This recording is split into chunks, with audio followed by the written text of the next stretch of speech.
Golden Knights having great success so far this year. Does that put any pressure on you guys to succeed? Who are the Golden Knights?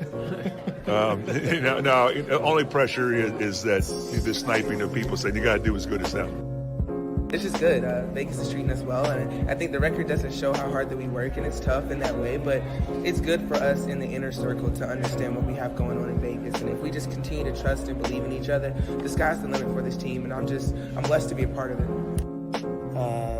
Our expectations maybe at the start of the season were a little unrealistic. Man, we're not even worrying about the playoffs right now. What we do is we take it week by week. We gotta worry about next week. You start looking ahead and you start looking over people, you might not even make it. So that being said, to me, Urban Meyer is one of the lowest pieces of garbage there is on this earth.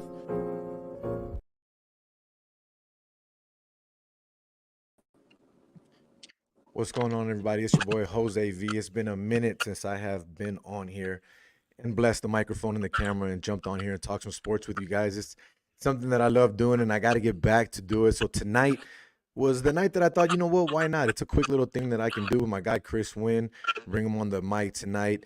It was a big day in Las Vegas, not only for UNLV basketball fans and basketball fans in general, but for college basketball as a landscape and as a whole. Chris, when it got started here today with men and women, obviously we got to see the UNLV men's basketball team as well take on Alabama State. We'll talk about that here shortly, my man. But Chris Wynn, thank you so much for joining me. I greatly appreciate you. How's it going, my man? It's going good, Jose. You called it, right? College Buckets is back, and you see the calendar turn to what it is now, and you pretty much expect that, and that's the case. And of course, you're in Vegas, right, Jose? So the first thing we're going to see is probably some big-time matchups at the college basketball level. That's exactly what we got. And it started earlier than most places around the country, right, with tip-offs here on the West Coast at 4:30 our time. And so that was, of course, it was a big-time matchup between the national champion and also another perennial team that's out of a major conference as well, too. So a lot of college basketball to kind of get back into. And, it's opening night, but still an opportunity to kind of get a snapshot for a lot of teams and what they expect to do. Let's jump right into it, though. You were at T-Mobile Arena tonight. You got to see the number one team in the nation, the South Carolina Gamecocks, with Don Staley here in Las Vegas against, your Michigan Wolverines, if you want to call it that, because you're a Detroit guy. Yeah, from there. Out there. Yeah. But I know I'm just throwing that out there. But anyways, you were there. How was the atmosphere? Talk about that. I saw our guy Willie Ramirez posted a video of him asking Coach a question after the game about how he thought Vegas as a whole, as a basketball landscape, is looking, and she gave her thoughts on that. What were your thoughts on the overall attendance, the people that were there, and just the crowd in general? And how did that you see the game, did you enjoy the game? Are you excited to see college basketball on the women's side? And has it lost anything now that Caitlin Clark is gone? Yeah, interesting question. And it was a pretty cool atmosphere. I got to tell you, Jose, when it came to that matchup that tipped off, like I said, in the afternoon here in Vegas, when you got the number one team in the country, they're still the number one team in the country, and the defending national champions, right? Coached by Dawn Staley, of course, who's a big personality in the sport of women's basketball anyway.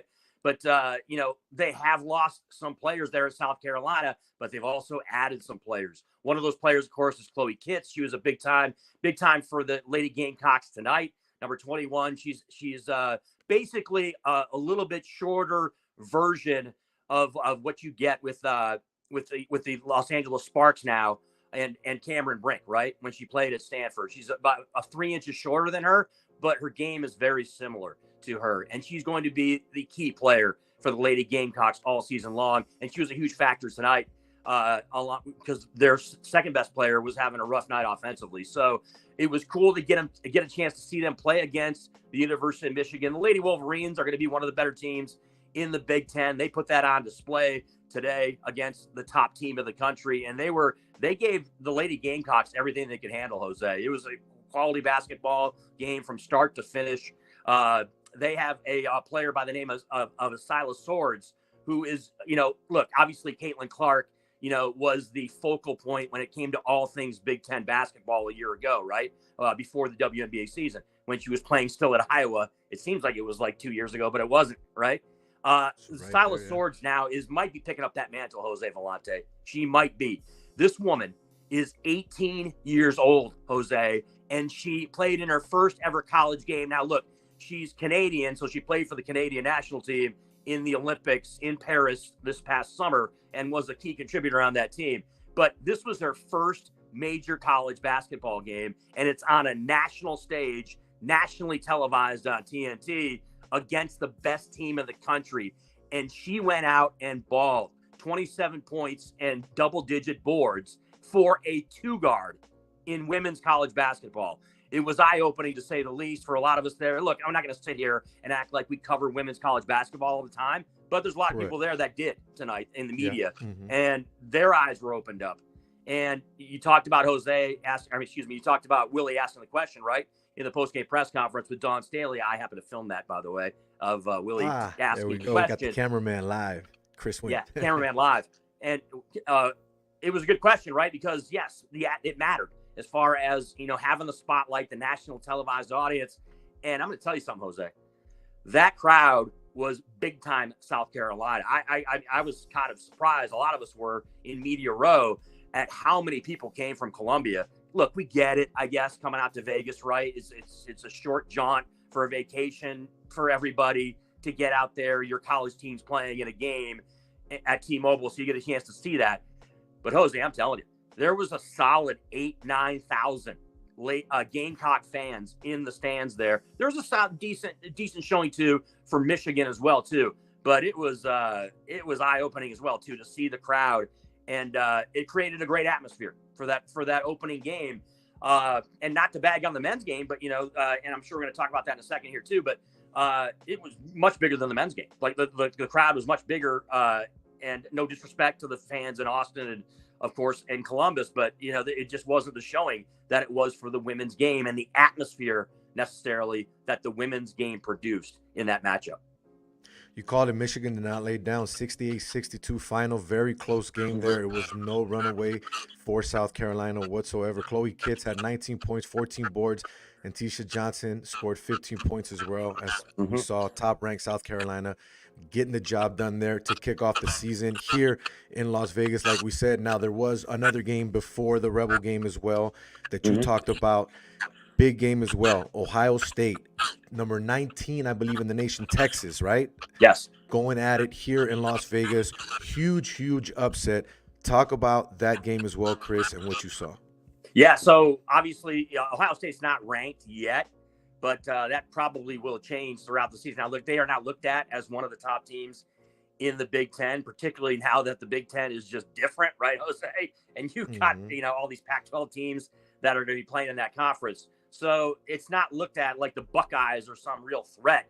But they put kind of people around college basketball on notice tonight because it was a little bit of a surprise to see what they're able to do against a top 20 team in the Texas Longhorns, obviously out of the Big 12, you know, where it's not going to be, you know, tough. It's going to be tough sledding in that conference as well, too, because it is every year. And, you know, there's been some quality basketball programs that are now playing in the Big 12 that weren't prior to this season. You know, the college sports, you know, musical chairs from that standpoint is just kind of fascinating on that end. But Ohio State pulls the upset, right? They end up getting the win in this matchup. I happened to leave the game at halftime because I came over to cover the UNLV game. But again, the atmosphere not as great, but still, look, it's opening night in college basketball, and there was some Austin faithful in the house, no question about it. And it was kind of a back and forth game. The first half that I got a chance to check out, including Texas getting able to get back into the game and making it, I think it was a 4 or 5 point game at halftime when I left. But 7-point game at halftime, yeah. Yeah, but apparently the Buckeyes handled their business in the second half and went out there and again proved that it's not just going to be the Wisconsins, it's not going to be just the Indianas and the Iowas in the Big Ten. It's Ohio State is here. Look, it's not your Greg Oden, it's not your D'Angelo Russell, it's not your Jim Jackson Ohio State team, but they're still going to be a team to reckon with once the Big Ten season rolls around. Chris, and here's a crazy thing as well. If you look at the stats, right, they had 15 turnovers compared to 9 only from Texas. Normally, if you lose the turnover battle, you lose the game. Pretty much, that's always the way it looks when you're playing basketball, right? If you can't take care of the ball, you're going to lose a close game. This wasn't a close game by any stretch of the means. They were up by 7 at halftime, ended up winning the game by 8.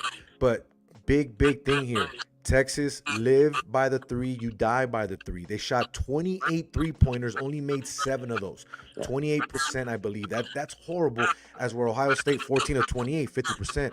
Not that bad there, right, to hit on the 3-point line. Now, that's one thing that I always say. I don't understand how some teams get so excited with the 3-pointer. Play more down low. Use your guys, right? Play more team ball. Everybody nowadays is so freaking stuck on the 3-pointer that the game has changed so much. What happened to the mid-range jumper? You understand what I'm saying? Like, this is starting to hurt a lot of teams. We saw it tonight also in the UNLV game. Alabama State was knocking down 3-pointers with their big guys.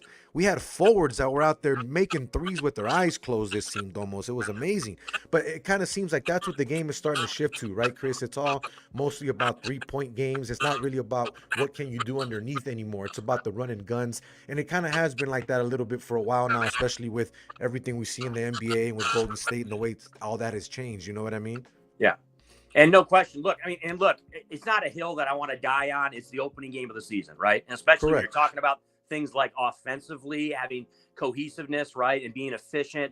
And because you talked about 3-pointers, Jose, in the first half, some of those threes that Texas has taken, they weren't even catching rim, my friend. I mean, it was like it was not even like a question as far as like were they. And look, you know how it goes with college basketball teams, right? You don't have a preseason really. It's you play like one scrimmage game. When we're about to talk about UNLV Runnin Rebels, right? The Runnin Rebels, they play like one game usually against like a Loyola Marymount or like last year it was USC, right? Where they went on the road and played in LA against the Trojans, and it's a scrimmage game basically, right? Like there's no preseason. So it's to me, I think we do have to give them a little grace when it comes to offensively being cohesive and being coming out there with their hair on fire, right? It was more so evident when it came to the women's side as far as they were scoring like it was midseason, and that game went soaring over, by the way, when it comes to the total. But yeah, I was not shocked in any way, shape, or form that Texas struggled from an offensive standpoint, particularly from long range. So let's jump into the UNLV Runnin Rebels game. The season is back. Now, before we talk about the game and everything, Chris, I wanted to throw this at you, right? Because I didn't get to stay for the whole game. I had to take off, had to take care of some things. Yep. But I wanted to ask Coach Kruger this question. With the success that you guys had last season, right, and what they did, right, it was a historical season if we're being honest, right? Technically, winning an NIT game, a postseason game, going as far as they did and doing everything that they did as a team. They looked great. DJ Thomas, freshman of the year, all that. I mean, great um, character building, program building thing to move forward for Kevin Kruger, right? Because all we saw since he's got here was the transfer portal, the transfer portal. We haven't really seen him try to create some type of culture here that he can do moving forward and create somewhere where he can bring a player like DJ and have him stay here 3, 4, maybe 5 years, right? Not just a one and done type of guy, and create something around him. You had a great season with him in year one. We see the 2 seasons or the season and a half so far that Barry Odom has had with UNLV football, right? So what I want to know is what type of pressure, if any, does that put on Kevin this season with UNLV, with the Runnin Rebels, based off of the success that they had last season? Do you understand what I'm saying? No question about it. In your eyes, is there any type of pressure for him right now? Oh, there's definitely there's pressure without question on Kevin Kruger, because there needs to be a progression. There needs to be some type of a scenario in which they continue to push forward. And what I mean by push forward is they need to make the NCAA tournament. They really do, right? 100%. We kind of talked about this, right, Jose? We talked about this, in media row, which is the third row at Thomas and Mack. But we kind of discussed a little bit about what the expectations are for him. Now, obviously, in the first press conference of the season, right, after a win over Alabama State, a lot of us in the media didn't just dive into, hey, Kevin, what do you think about your expectations or what you need to do to keep your job, right? There was none of that type of themes when it came to questions for him. It was mostly about the game and about things that we're about ready to talk about, which is you kind of kickstarted it right here. DJ Thomas, right? DJ is a point guard that's probably one of the best point guards in the country. If we're being honest about it, he is. He's probably one of the best point guards in the country. He probably could have gone to a higher level school, right? And got 100%. more exposure.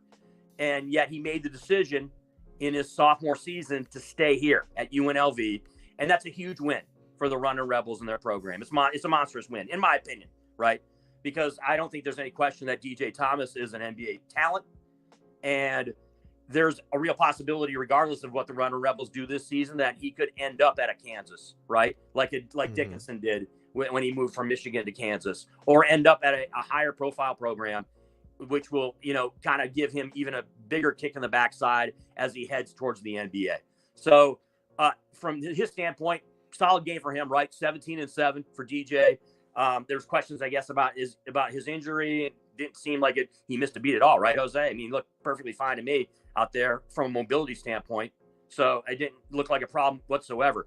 Obviously, the big another thing that was focused on as far as questions for Kevin Kruger after the game was the change of roster, right? It is a different basketball team than it was a year ago. That team that won 2 games in the postseason, right, in the NIT tournament, that team that, first time they won 2 games in, I believe, 15 years in the program's history, 15 years going back to the Sweet 16 team, right, in 2000 and 2008. So, or 2007. Regardless, so but the roster being so different, I think it kind of is going to temper those questions from the media early on, as far as how much carryover is there for you, Kevin, and this team after the success of the postseason last year, right? It's going to be more about how this roster coming together with these players that are on this team. And one of those players, obviously, is Jeremiah Bearcherry, right? The big man in the middle. I talked to you. I talked to all the other guys in the media about this, how I think he's going to be a fan favorite just because of his personality. But his production, it was top-notch, right? For the first 100%. Game he's ever played at the Division I level, to go out there and put up 20-plus and a double-double in your first game. Again, he played at – I don't even know what junior college he played at, in California. And 2 blocks, last by year. the way. Right. Yeah. So you know what I mean? And he comes in, and it's almost like he fits in perfectly with DJ and a lot of this roster already, without what I just talked about in the Texas-Ohio State game, without having any preseason, right? I understand they've been working out. I understand that they've been practicing together. I get that. I understand that. But the fact that he was able to go out there and pretty much be a dominant force in the paint, and I get it. You face who you face. It's Alabama State. Let's not get crazy. They're in the SWAC. Okay. And, and there was an interesting development at the end of the game there, which I'm sure you're probably aware of, but I'll reiterate why you should be aware. Not should be, but why it was interesting. Let's put it that way. What happened at the end of the game. But to be able to go out there and do that in your first game with this team, that was another question that was asked in the post-game press conference. And also, and just the impact that he expects from Jeremiah up front for this team. And of course, the other guys that were brought in as well too. You got the kid who I don't want to butcher his last name, but he played, obviously started his career and played for San Francisco. Then he played at Florida a year ago, and now he came to UNLV. And he played for Boston College for 1 year. Boston College's freshman year, right? We're talking about he's going to be a key guy for them as far the as kid from LA, Julian yeah. So Julian's he had a solid double-digit game as well too, right? Yeah. He was a key contributor off the bench as Hicks was in this game as well too. Hot in the first half, yeah. Yeah. So they have pieces to make some noise. But again, Chris. And this is a question that Kevin's going to get, right, Jose? This is a question Kevin's going to get. They're projected as a number 5 team in the Mountain West, basically, right? 5 or 6 team in the Mountain West. Myself and Willie Ramirez and a couple other guys, we talked about they could be the 6th best team. You know what I mean? Like you could say that New Mexico is right there. You know what I mean? Like there's a handful of teams that you could say that are right there in that middle tier of the Mountain West, right? So that goes against what we expect that Kevin Kruger needs to do to win, to keep his job. You know what I mean? Like that's saying that, okay, they're a middle of the road Mountain West team, yet we're saying that the Runnin Rebels have to either we said this, I stole this from Brian Feldman, where he's like, basically they have to win the NIT or they have to win an NCAA tournament game for Kevin to keep his job. Right. Trust me, I know. I heard you guys talking behind me during the game, during the first half. So that what does that say about Kevin Kruger? That doesn't mean some guys in the media here have a lot of faith that Kevin Kruger's going to keep that gig, right? So because they're picked right now to be the 5th or 6th best team in the Mountain West. That's not an NCAA tournament team. Okay. I hate to break it to everybody, but they don't take 5 or 6 teams out of the Mountain West, even with some new Mountain West teams in the conference, to go to the NCAA tournament. You know what I mean? So they're going to have to. So basically what I'm saying is they're going to have to leapfrog some teams. And I don't know if they can leapfrog some teams. I don't know if they're able to do that. I said New Mexico. New Mexico is probably a top 3 team in the conference. I meant to say Colorado State. A lot of people in the know that cover Mountain West basketball religiously believe that Colorado State and UNLV are interchangeable as the 5th or 6th best teams probably in the conference. So they're going to have to overachieve, right, Jose? They're going to have to overachieve, and it's a good start. You knock off Alabama State, you get DJ going, you get Bear going a little bit, and you get some key pieces out there like Hicks and some others that are productive, and we'll see where they go from there. One thing I will say, it looked like a completely different UNLV team than we saw last year. Not in a bad way. They looked pretty good. Some of the defensive things I think they can clean up a little bit. But I think shot selection was really, really good tonight. I think the flow of the game was great. I think the passing was there. The offensiveness was amazing. I think there was a lot of awareness from all the guards that had the ball tonight. I mean, even DJ, you and I were talking during the game, how's he looking, with the injury? How's the ankle looking? We talked about it, how on radio, on media all week it was, how's he going to be? Is he going to be ready? Is he going to play? And if he does play, how healthy will he be all season? He looked amazing for me tonight. He made some great passes underneath. And not only that, you talked about it. Jeremiah Bear Cherry, I mean, amazing first start for the young man. He looks like he's going to be a force to be reckoned with underneath, especially in this Mountain West. We'll see how the rest of the non-conference games go for them. I mean, they got Memphis coming in here on the weekend, which is going to be a big game as well, coming up pretty soon. But I want to hear real quick from Bear. This is from Armani Lingo. He posted it on Twitter earlier, just from the post game, a little bit about what he said. Give me 1 second, Chris. Let me post this up real quick for us. All right.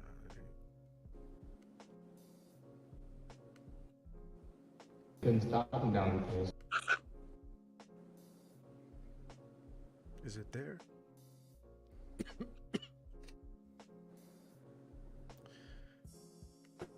Hold on, let me run it back. I'm not sure if it Bear, came what was it through. like There we go. playing here in Thomas and Mack tonight, and just talk about your excitement for this season? Oh man, it was great. You can ask DJ. We've been talking about this for months. I've been so excited. And man, I've been doubting my whole life, so it felt great to get out and let people know who I am. So yeah, it felt amazing. As you know, I mean, got it. So I mean, Again, that is from Armani Lingo. Go ahead and give him a follow, man. Armani Lingo Sports. Good kid, good guy. Former UNLV student, I believe. Now still doing his thing, man. You know me, I like to give praise to all the Yeah. guys. But he was out there at the post game with you as well.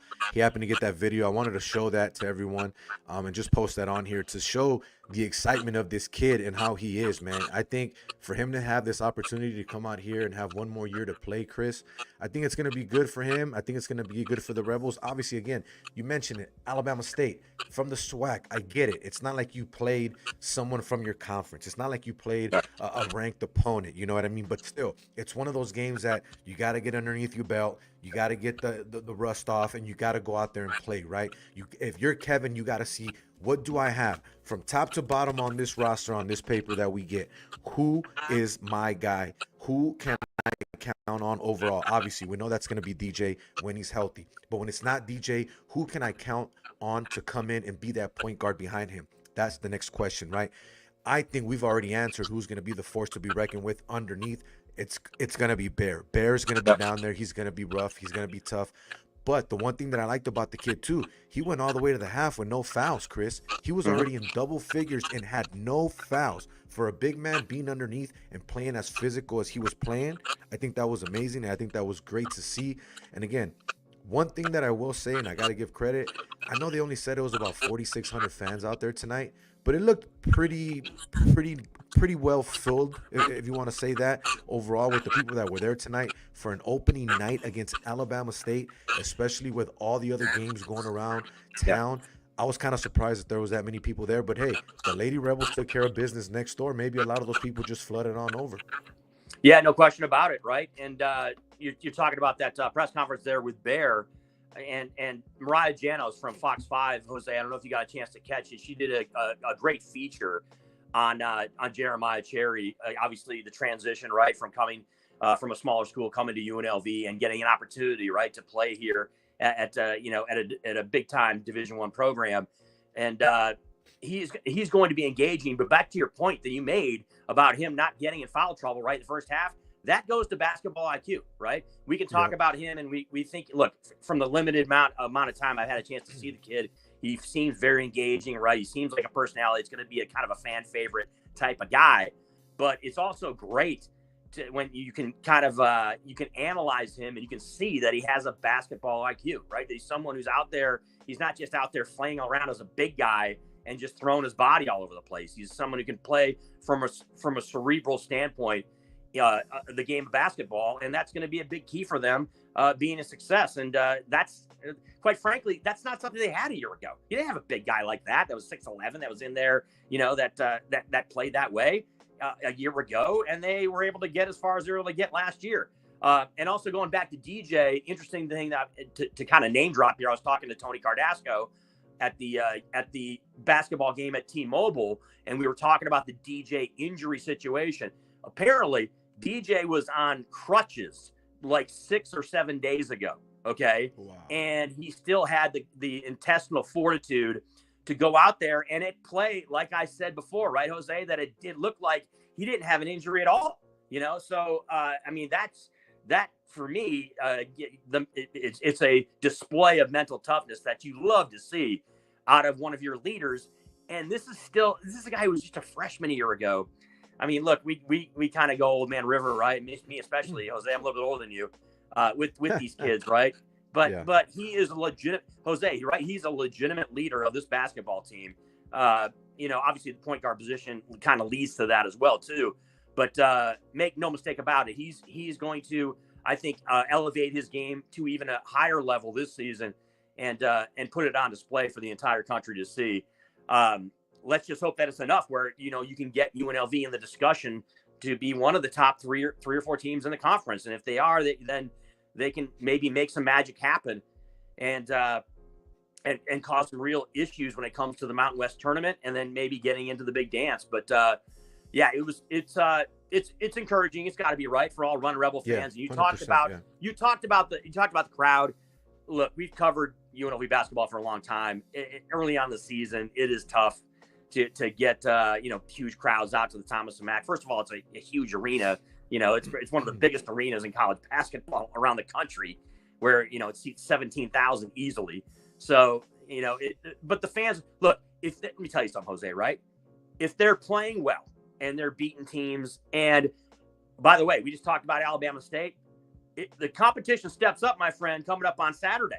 They're taking on a team in the Memphis Tigers, coached by Penny Hardaway, obviously, former Memphis State Tiger back in the day, and a team that features 2 7-footers who run like gazelles. And this is going to be absolutely a much bigger test for UNLV Runnin Rebel basketball on Saturday afternoon against the team. We're not going to call Memphis a perennial power, but they are, definitely a step up from a SWAC team.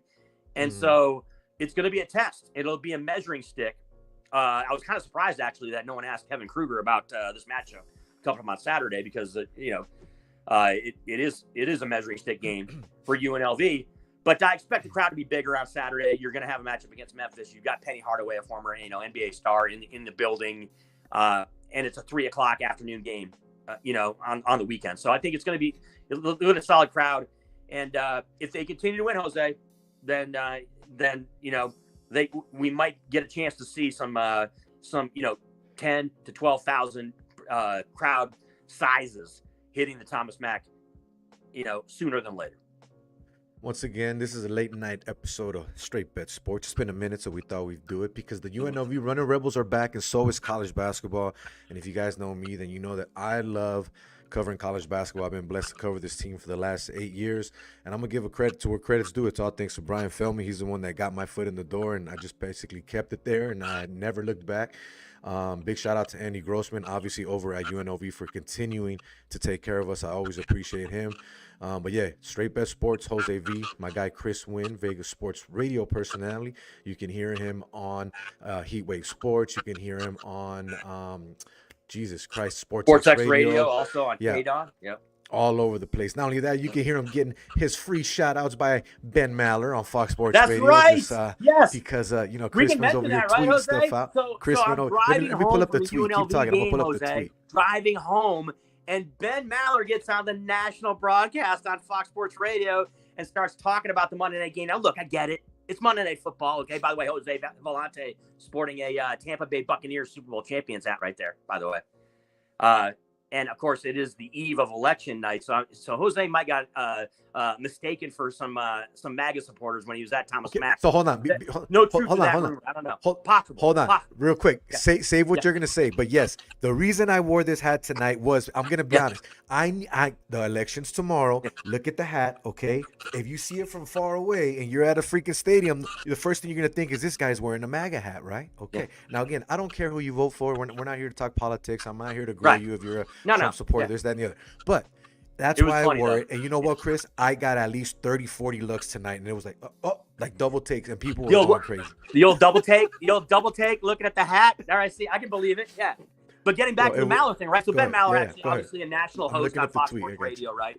And I'm driving home, and he's like, yeah, there was nothing on TV except for the Monday Night Football game. There's nothing else to talk about, right? Even after Eddie Garcia, right, his sidekick, who does all the scores, right, for the NBA, who's going through all the NBA scores. Didn't mention the Laker game, by the way. But he went through all the NBA scores and then was talking about, obviously, the Monday night game. So I DM essentially on X and on Twitter, Ben Maller. I say, Ben, what are you talking about? College hoops, opening night, baby, all over the country, including 4 games here in Vegas. And Maller, the next commercial break, Jose, and Straight Bet Sports Nation, goes on the air. Chris in Vegas just informed me. That's right. College basketball started tonight. And so what happened in like 5 minutes later, Jose? They talk about Doug Gottlieb, who's now the head coach at University of Wisconsin Green Bay, right? They talk about Doug Gottlieb because he made his coaching debut, all right, with Wisconsin Green Bay. And guess who they played, Jose? Guess who Wisconsin Green Bay played? Doug Gottlieb's former team in Stillwater, Oklahoma. They took on the Oklahoma State Cowboys in college basketball tonight. So Eddie Garcia and Mallard, made a point to mention that in the update, that because obviously Doug Gottlieb is a former Fox Sports Radio. I think he still is a Fox Sports Radio host. Yeah, I think still Fox does Sports the Radio show guy, in yeah. Green Bay, being the head coach of the basketball team there. So but he used to work hard. He used to work a lot, obviously, for Fox Sports National, and so that's why Ben was mentioning it. And Ben's like, "Come on, you're speaking for all of us sports radio talking heads, or you're not speaking for, but you're representing us as a head coach in Division I college basketball. Doug, you got to do better than that, because they took the L against Oklahoma State. So it was all kind of funny, that they just happened to give me a shout out. I'm like, on the national show. I don't think that Ben Maller even knows that I'm a radio host here in town. He just thinks I was somebody that was just ribbing him on Twitter/X. But it was still kind of funny that he apparently Ben Maller is not a huge college basketball guy. So, and then they did mention the Lakers game, because Maller brought it up, how the Pistons are so terrible apparently, that he was shocked that the Pistons were able to knock off the Lakers, which is ridiculous. Okay, the Pistons they're not good, but they have a couple of decent players, and they were able to get the win against the Lakers. And so again, Eddie Garcia brought that up as well too. So, Chris always got to find a way. Little tidbit story. Yeah. Chris always got to find a way to bring in his Detroit sports teams into the mix. Of course, But Chris, I do. Yes. It wouldn't be straight bet sports if we didn't bring up a little bit of the betting angle. UNLV ended up closing at a minus 13.5 point favorite at most places. Over and under was at 137.5, so that game went over. Talk a little bit about a betting angle. What did you have? You were telling me that you had a ticket that you did not hit, but did you hit something else? Tell me, because you're shaking your fingers. Okay, over so there. here's Do we get a halftime bet in here? Not just me, all right? It mattered in the Thomas and Mack, because there was a handful, and by handful I mean a lot, of people in the stands that had an interest in the final seconds of this game. So the game, UNLV favored by 13.5 in the basketball game, right? The total went way over, so I had the under. I figured the first game of the year, offenses probably weren't going to click, and I was wrong. The game went way over. But Jose Vellante, since you left, right? You didn't see the last 2 minutes of the game, unless you're watching on Mountain West Network. So I was actually listening on the radio, which we're going to talk about here shortly. Here's the deal, bro. DJ Thomas goes down with about 30 seconds left and has to shoot, because otherwise the shot clock would, and even though they were up by 10 points, up by 11 points, still had to shoot the basketball, because because the shot clock was going to run out before they couldn't just dribble it out, right? So DJ takes a three from the top of the key and buries it. Nothing but net. So UNLV's up by 14 with about 20 seconds left. You figure, Alabama State's down 14. What are they going to do? They're just going to dribble down the court, try to score quickly, right? Because you're down double digits. No. What do the Hornets do, Jose Vellante? They take a timeout with like 22 seconds left. And everybody in the stands is looking around like, did they just take a timeout with a double-digit deficit in a game where you can go down? Even if you made a basket, you're still down 11. You know what I mean? Like, why would you even – or down 12. Why would you even bother? You know what I mean? So, whatever. So UNLV is up 14. The line's 13.5. They come out of the timeout. Alabama State misses a three. They get the rebound. They miss a layup. They get the rebound again and then kick it out to a guard who drives to the basket, kicks it in the paint to one of his big men. The big man goes up, Jose Vellante. I'm not even exaggerating. No defense, okay, because it's the end of the game. And there's like 3 seconds left, excuse me. Goes up, misses, and a wide open dunk. Leaves the ball on the front of the rim in a wide open dunk. I'm there. I flip my media credential around, and there's like 5 other guys around me that their mouths are wide open, because we all had UNLV minus 13.5, and we thought we lost, because there's just no way that kid would have missed that shot. So I guess I went the long way of describing this, where the guy missed a dunk that was just a gimme dunk at the end of the game that would have made that Alabama State would have covered the 13.5. And there was a sizable number of people, Backdoor Jose, cover. in the stands that were just a bit giddy after that basketball game as UNLV gets the win by 14 in that matchup against Alabama State. Wow. Only in Vegas, bro. Hey, only in Vegas. Only in Vegas do you get backdoor covers on day one, night one, opening night, home game for the Runnin Rebels against Alabama State. Just amazing. 13.5-point favorites. Rebels win by 14 on a circus shot by DJ that just needed to be thrown up. Now, look, I'm glad you brought that up because I didn't watch it because, yes, as you mentioned, I left early. But I was listening to it on the radio. And this brings me to my next topic and my final point for tonight. And then we can end on this and we can call it a night and do something else another day. But, Chris, you know John Sandler. Right. No longer the voice of the Rebels. It was announced that he was going to no longer be brought back. And they were going to move forward. I forgot the new guy's name, so I don't want to try to... Matt Neverett. There you go, Matt Neverett. Matt Neverett also does UNLV football, correct me if I'm wrong. Yes, and in Las Vegas Aviators baseball, too. Yep. There you go. So he's all over the place. Now, great voice. And the reason I say this, there's times where I leave UNLV football early, or let's say I wasn't able to get there, and I listen to him on the radio. Guy is amazing. I mean, great analyst. The way he does it, you don't feel like there's any fan favoritism in his voice. You feel like he's calling the game the way it should be. You understand what I'm saying? Now, a lot of people are criticizing the fact that John wasn't brought back, that he will forever be the voice of the Rebels. And I get that. I've been listening to him for years since I've been in Vegas. But if I'm going to be honest with you, I think it was kind of a time for a breath of fresh air. And what I mean by that I didn't really enjoy listening to him that much on the radio anymore when it came to the Runnin Rebels. I felt like he became too much of a fan and didn't cover the team as a media journalist anymore when it came to calling the play-by-play, if that makes sense. Like, again, I got nothing but love and respect for the guy. I'm not trying to talk bad about him. I don't want anybody that's listening or watching you're just giving your take. That's fine. To think that I'm trying to bring him down. But Matt Neverett sounds a whole lot different. Like, listening to him on the way home tonight and how it just sounded. It sounded like I was listening to a normal play-by-play of the game. There was excitement, obviously, but it felt professional. It didn't feel personal. And with John, it felt like it started to get too personal for him. Every time there was a foul, another foul. And the Rebels don't get the call. And it just felt like he was unhappy about everything that was going on as he was calling the games. And it wasn't like it used to be when I got used to listening to him. I don't know what your thoughts on are. I don't know how much you listen to the radio on the way or maybe leaving the games. But what were your thoughts on John not being back and now the new man in the booth, Matt Neverett? Yeah, I have a couple takes on this, and I'll be straightforward and candid when it comes to this. First, I'll start off with Matt Neverett. Look, Matt, I think, is absolutely talented. I wouldn't start calling him great yet. I wouldn't start going down that road. Now, Matt's obviously a legacy, right? His father, longtime broadcaster, I believe he broadcasted for the Las Vegas Stars here in town. I was not here yet, but he also broadcasted Major League Baseball with the Pittsburgh Pirates. His father did. And so Matt obviously comes from a legacy family of broadcasters. And so he is well prepared. He's someone who's, has been able to kind of cut his teeth. We've already discussed where he's been on the air he hasn't been on for a long period of time, but for a relatively young guy, I think he is pretty solid.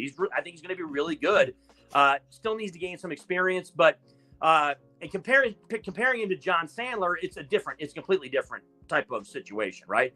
Matt Neverett, I think, is more crisp. You talked, he's more professional sounding, I guess, is the way I describe it, than John Sandler was. I'm like you. When it comes to John Sandler, I have nothing but positive things to say about the guy as a person. And I'm not going to sit here and act like I'm best friends with John, but I do know him, a little bit from covering the team for over a decade. And the whole Homer thing, while it is true, I'll also, kind of stand up for him in a way that the Homer gene is what I call it, is evident around the country. if you listen to numerous broadcasters, especially guys who have been there for 30 years, right, or 40 years, guys like Gene Deckerhoff in Florida with the Florida Gators, also does Tampa Bay Buccaneer games. Other guys I grew up listening to, Jose, I'm sure the guys you grew up listening to had an effect on you, right? Or you have a strong opinion as to guys that you grew up listening to. I grew up listening to guys like George Blaha, Ernie Harwell. You know, we're talking about all-time greats, right? They're just icons in those areas when it comes to broadcasters.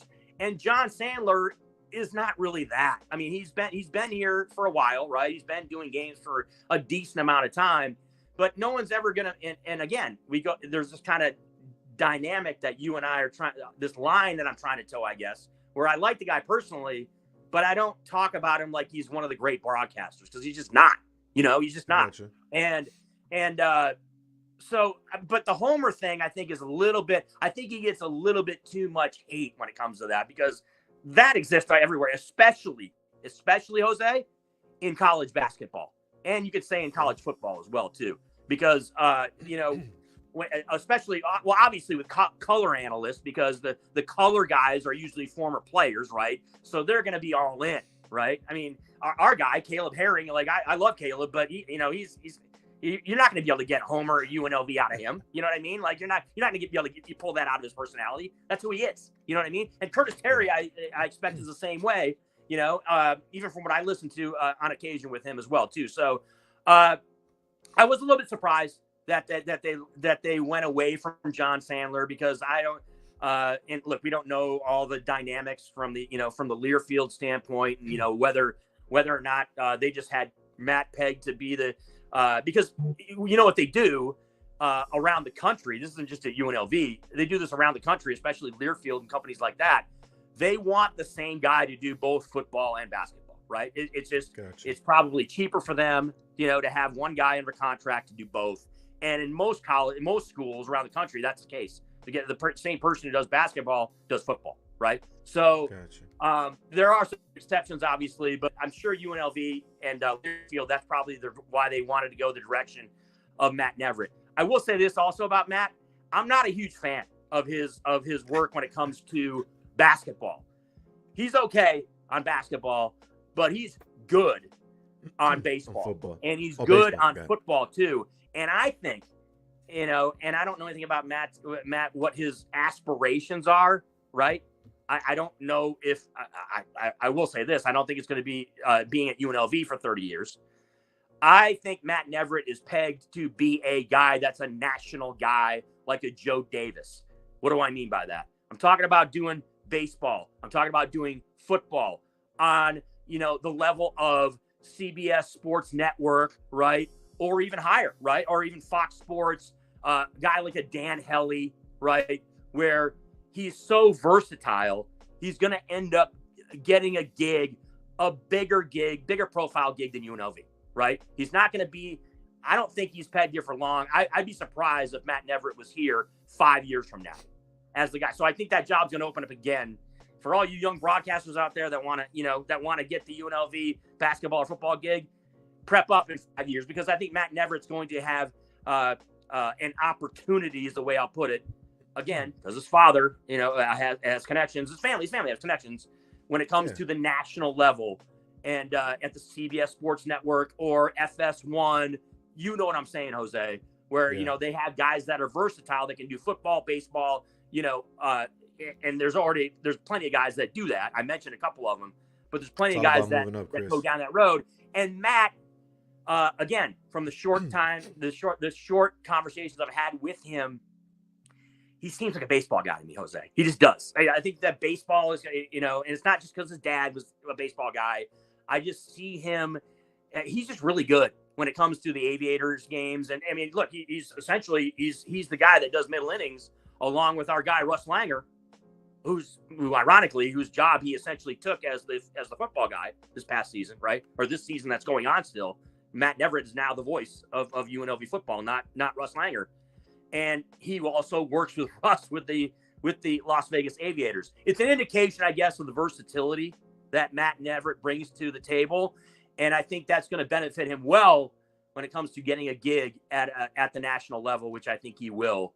and which I think will open it up. But I mean, I hate comparing someone like Matt Everett to John Sandler. John, obviously, older guy, more seasoned, more experienced, but they're just different guys, right, Jose? I mean, it'd be like you're talking about Chris Wynn being the play-by-play guy and Jose V doing the play-by. We're different types of personalities. We're different guys. We would approach it in a different way.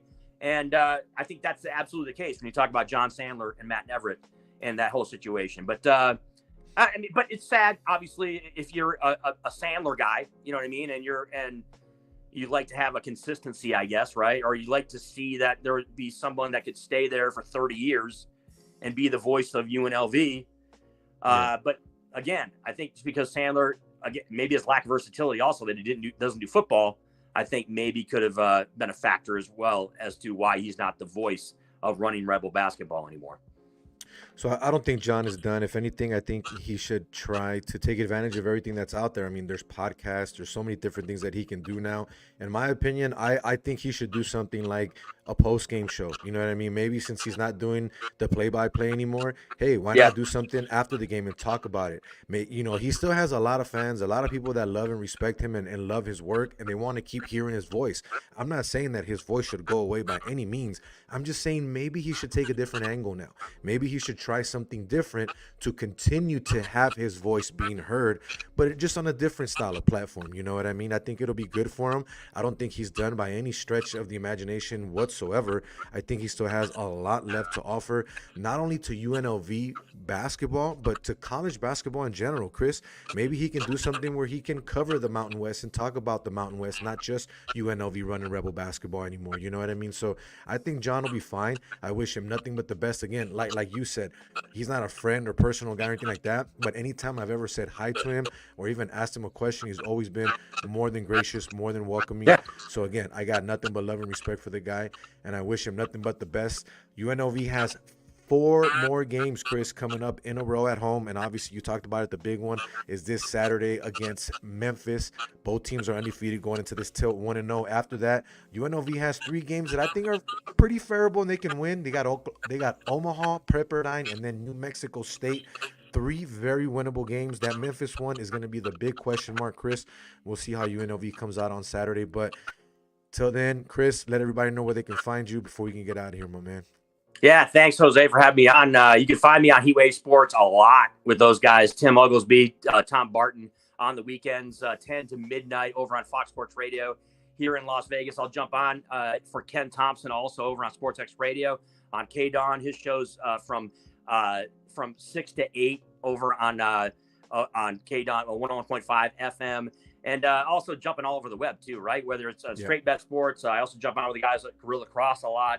On the web as well too, as to just talking Vegas sports. It's for you know me, Jose. I like to chop it up, and I'm not afraid to give my takes, my friend. Not afraid to throw out my takes, and not afraid to ruffle some as feathers. I watch my Detroit Lions go to 7-1 and sit atop the NFC right now, and maybe just maybe playing a Super Bowl in New Orleans. We'll see, maybe. So before I end the show, I'm gonna let everybody know what I let Chris know. But real quick, you guys see the ticker at the bottom. Follow Straight Bet Sports on YouTube, Twitter, Facebook, and now we're trying to grow our Instagram page. We can go live on Instagram now. We are currently live on YouTube, Facebook, and Instagram. So if you're an IG person because you don't use YouTube or you don't use Facebook Live or any of that stuff, nothing wrong with that. We're going to be live on IG from now on with this platform. So I'm very happy for that because, hey, that just gets me to be able to open up to a lot more people and a lot more people to see it. But Chris, I told you this at the game and I'm going to stand by it. The Detroit Lions are going to win the Super Bowl this year. I'm a New York Jets fan, but I'm also a football fan. I'm a football guy and I love football. The way you guys are playing, Chris, I told you they remind me of the Greatest Show on Turf with Kurt Warner and the Rams with what they did that year. But not only that, you guys have a better defense, in my opinion, than the Rams had when they won that Super Bowl. So we'll talk about that next time that you and I get on here. We can talk some football and see where the Detroit Lions are from right now. But again, I think they're the best team in the NFC. I know you agree. You said the same thing. There's no one stopping them. But hey, we'll keep that right there. We'll park it for next time. Chris, I appreciate you, my man. You have a great night. We'll go ahead and talk soon. Once again, for Chris Wynn for Straight Bet Sports, Jose V, I'm out. Peace.